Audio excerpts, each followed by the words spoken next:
The Sony MDR-EX1000 is a legendary earphone in many aspects, whether we are talking about the build quality, the driver configuration, the packaging, accessories, and of course the all-important sound quality.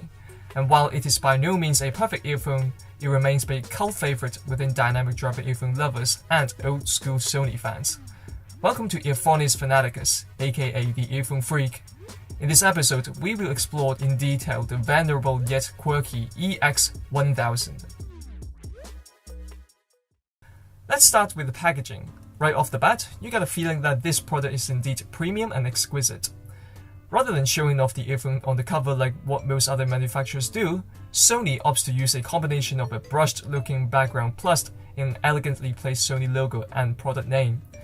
Flip the box upside down and you can see what the earphone actually looks like. Images of the included accessories and description of the product. I purchased mine back in July from Japan, so that's why the description is in Japanese. The box opens from the bottom, almost like a treasure chest. Remove the black piece of plastic that says Newt EX Monitor. Still don't know what that means, and you will be, normally, greeted with the earphone itself, plus a wide selection of ear tips, tastefully organized in this separate box. The ear tips that come with the EX1000 are not your usual silicone tips, but rather Sony's own special tips called the Hybrid. They're special because they consist of a soft outer layer that gently touches your ear canal, and a solid core that wraps around the sound tube. This design is honestly quite similar to the now popular spin-fit ear tips. While the solid core ensures the ear tip will stay securely on the earphone, it also makes it difficult to use on other earphones with a larger sound tube, simply because the core doesn't stretch much. Alongside the hybrid ear tips are the noise isolation ear tips. They're basically the same hybrid ear tips with foam inserted around the core, with the idea that the added foam can block out more noises from the outside. Unfortunately, the foam has no effect whatsoever in terms of sound isolation, which is certainly a big problem for the EX1000, which I will get to in just a moment. Regardless, they're still comfortable ear tips to wear, and because they are only available as included accessories outside of Japan with the older Sony earphones like the EX1000, they're quite difficult to find these days. Because of how highly sought after the Sony hybrids are, some people have actually turned towards the cheaper and easier to get fake Sony hybrids. I have no idea how good they are, so I can't comment on them. That being said, if you go to Japan, you can still easily find the hybrids under the model EP-EX11. Now, if for whatever reason you're still specifically trying to get the foam hybrids, even though, like I've said before, the foam makes no difference whatsoever, you might be out of luck because those are apparently discontinued and replaced by a new model called the EP-TC50 or Triple Comfort ear tips.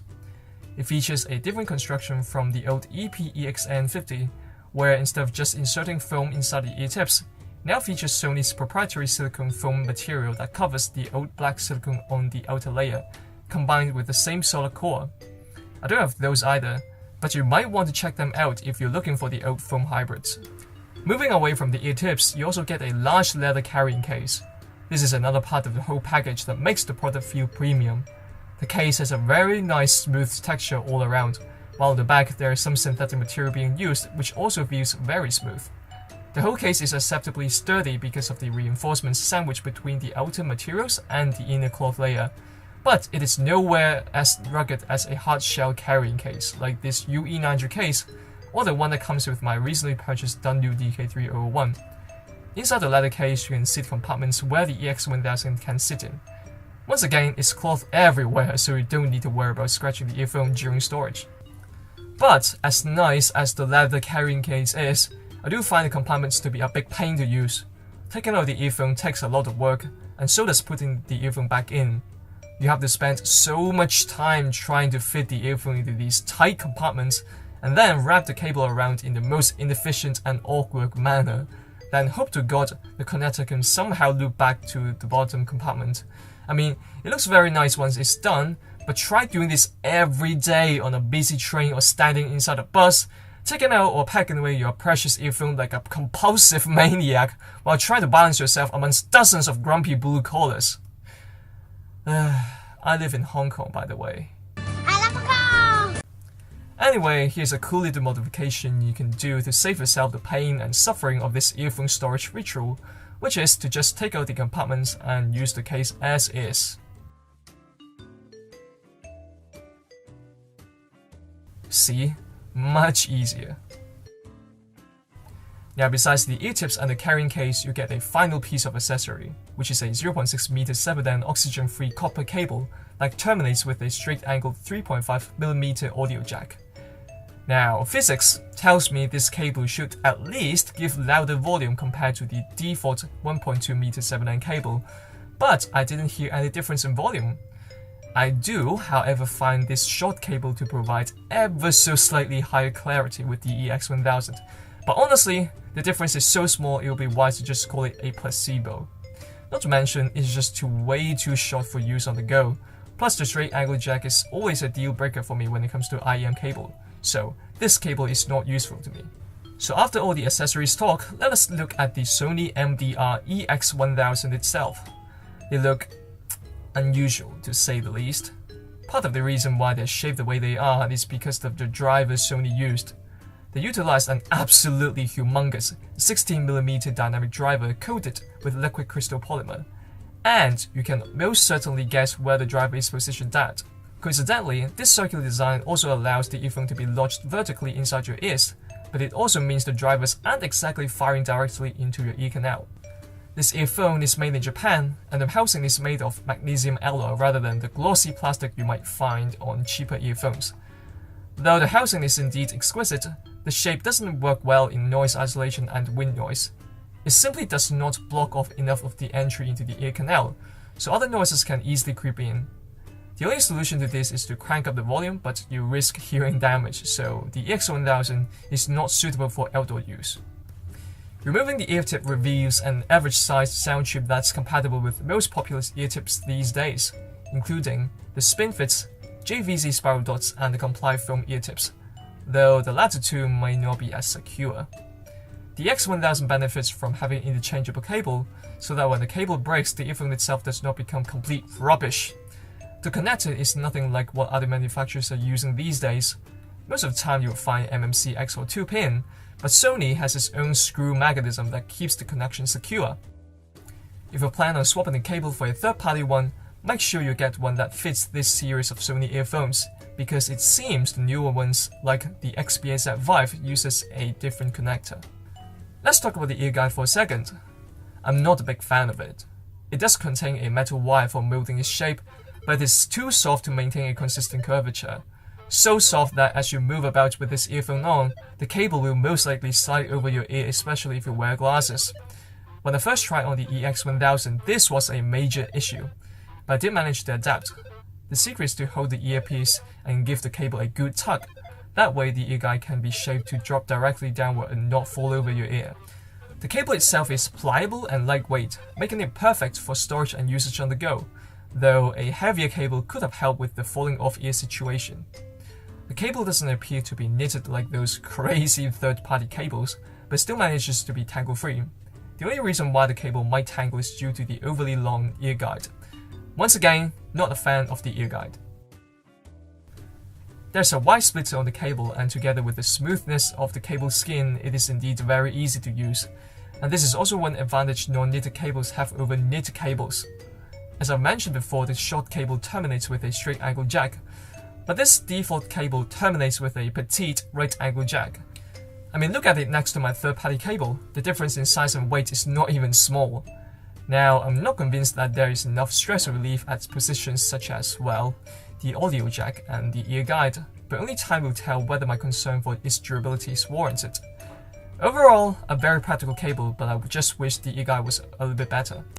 Let's discuss the most important aspect of an earphone, the sound quality. I want to give you an idea of how it sounds in terms of its sound signature, soundstage, layering, and dynamic range. Sorry for the lack of visuals here, because I don't know what would make for good visuals here, considering I'm just going to describe my feelings about the sound, which is frankly quite abstract. We'll look at the sound signature first. It's no secret that the sound signature of the EX1000 is, dare I say, universally praised. And that's not surprising at all, considering Sony went for a highly neutral sound, which is what most audiophiles look for in high-end earphones. Let's start with the bass. The bass has very good extension starting from at least 10 Hz, though while I'm tempted to say 10 Hz is a place where the bass roll-off kicks in, admittedly I'm way more sensitive at 20 Hz than at 10 Hz. Then it rises gently from 20 Hz to 200 Hz, though most people would probably conceive these to be flat, which I think is also a fair description. Such frequency response results in a punchy bass that also has enough reverberation to sound pleasant. The bass does rattle a bit though when played at high volume, and that's probably not surprising considering the size of the driver. Overall, the bass is very well done. It adds to the music rather than being attention-grabbing, and it certainly is very close to my preference for ideal bass. The mids is equally well done too. This is the frequency spectrum where most of the musical elements such as the melody and vocals land in. I'm not picky when it comes to mids because to me it is exceedingly difficult for earphones to mess up. I only have a problem when the sound signature of an earphone is heavily V-shaped, meaning both the bass and treble take control over the actual music itself. And I can tell you the EX1000 is nothing like that at all. It is simply full-bodied and authoritative. Quite revealing too. I think the EX1000 handles male and female vocals well too. They're not drowned out in busier and intense music, which is a telltale that the 1 to 2 kHz region is ever so slightly elevated. If you're coming from Ultimate Ears or Westone, you might perceive such sound to be a bit raw and edgy. But if you're an etymologic fan, you might find it slightly smoother and not as revealing. As a result, vocals don't stand out as much from the rest, but to me, the EX1000 is already good enough in this regard. Unfortunately, the strength of the EX1000 kind of stops at the treble for me. And it's not really the fault of the earphone, but rather my own quirky preference for treble. So here's the thing, I love treble, especially high treble, and I want it smooth too. Now, the EX1000 is kind of the opposite of these. I've read and watched and heard other reviews on the EX1000 being too bright or too strident, and that's not really what I perceived. I don't think the EX1000 is overwhelmingly bright. I don't think those s or sh are too strong. I just think the treble in this feels a bit grainy. You will get used to it if you give it a longer listen, but if you're coming from smoother earphones, you will most certainly find this quality unsettling. Not only that, I think the high treble extension is not quite enough, resulting in things such as cymbals not sounding like cymbals. And that's my way of saying the treble is not crispy and prominent enough. As a result, the EX1000 doesn't carry my ideal treble response, but the interesting thing is, most people will probably be satisfied with the level of crispiness the EX1000 has to offer, and they might also find my preference for cymbals to be unbearable, simply because they think that would distract the listeners from the actual music, the mids. So in conclusion, while other people think this earphone is too bright, I will be the black sheep and say it's not bright enough, at least not in a certain range. Now, let's talk about soundstage and layering. The EX1000 is indeed very wide sounding. If you take a soundtrack that contains elements that are only audible in either the left channel or the right channel, you will get this sensation that these elements are almost at the edge of your hearing and are about to fall out of your ears. Remember I said the driver isn't exactly firing towards the ear canal, but rather firing at an angle? Now, if we combine this with how far away the driver is from the ear tip compared to other earphones such as the Onkyo E900M or the Dunlop DK301, you can totally see why the EX1000 is as wide sounding as they are. This works extremely well with electronics or any sort of soundtracks that specially place sounds at specific positions, or orchestral music. Because of the wide soundstage, the horizontal layering is also very good.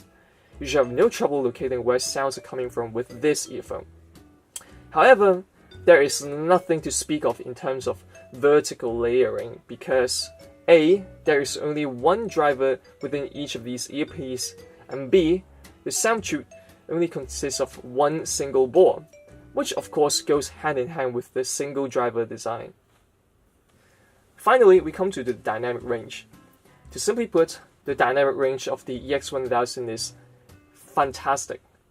I don't have any machines for concrete measurement, but with it I can reach around 78 decibels, while my other earphones struggle a bit at 72 decibels or even 66 decibels. This is interesting because usually you only expect to be able to reach higher dynamic range when the earphone provides good isolation, but actually the EX1000 is the least isolating one. What wizardry is this? Alright, so here's an extra topic I want to discuss regarding this earphone, which is ear tip matching. I have SpinFit, JVC spiral dots and Comply ear tips, and I've tried them on with the EX1000 to see how they might affect the sound. Starting with SpinFit, it features a very similar construction to the hybrid ear tips. They both compose of a solid core plus a soft outer layer, and the bore size are basically identical. The only difference is that when put on the EX1000, the SpinFit ends up extending out more than the hybrids.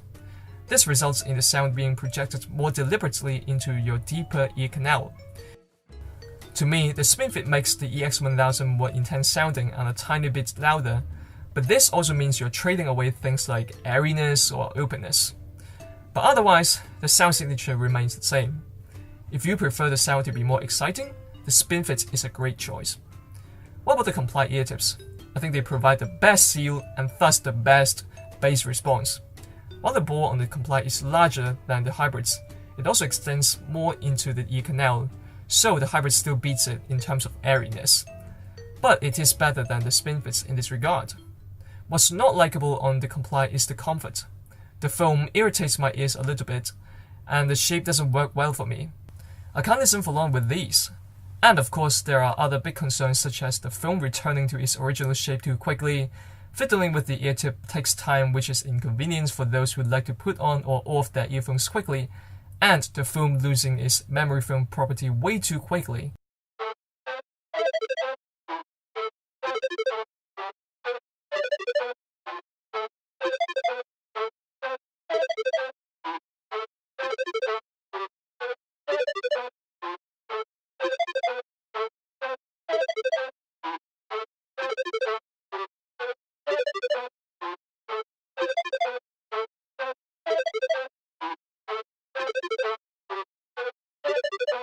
And they are not durable at all compared to the silicone ear tips. So, you have to decide for yourself whether the Comply is good for you on the EX1000. Lastly, I've tried the spiral dots.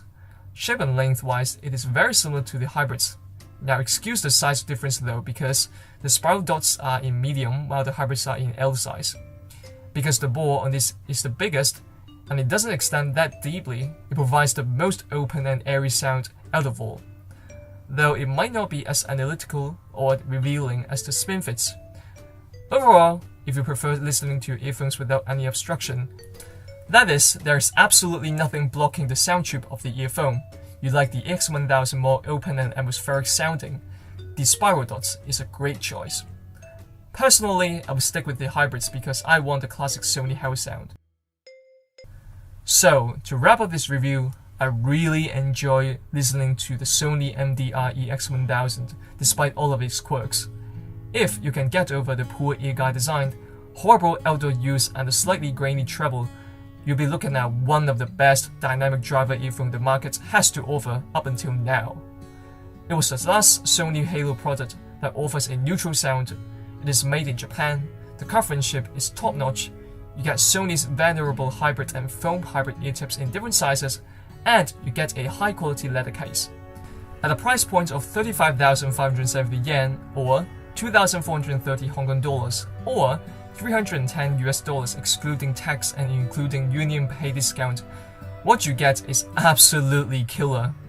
Sound-wise, it's not my favorite, but my favorite is almost 3 times the price, so I have nothing to complain about in this regard. What do you think about the EX1000? Feel free to leave a comment in the comment section below, I would love to read your thoughts. Also, if you find this video helpful, useful or entertaining, please consider dropping a like or even subscribe to my channel. More earphone related videos to come, stay tuned.